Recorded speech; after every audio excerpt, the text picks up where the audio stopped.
மலையும் எலியும்.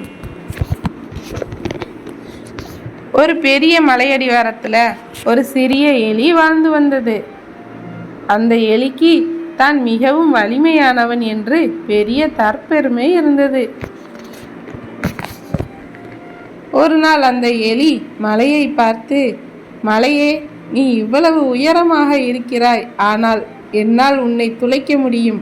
அதனால் நான் உன்னை விட பெரியவன் என்று தற்பெருமையாக பேசியது.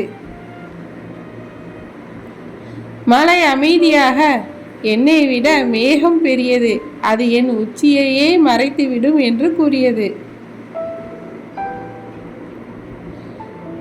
எலி மேகத்திடம் சென்று, நீ மலையையே மறைக்கிறாய், அப்படியானால் நீதான் உலகிலேயே பெரியவனா என்று கேட்டது.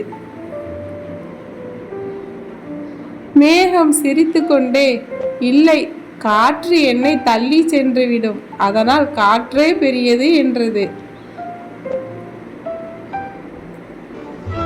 காற்றிடம் சென்ற எலி, நீ மேகத்தையே விரட்டுகிறாய், நீதான் பலசாலியா என்று கேட்டது.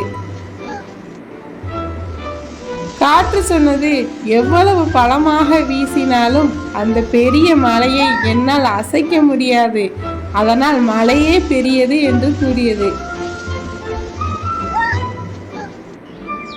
மீண்டும் மலையிடமே வந்த எலி, காற்று உன்னை அசைக்க முடியாது என்கிறது, அப்படியானால் நீதான் உண்மையிலேயே பெரியவனா என்று கேட்டது.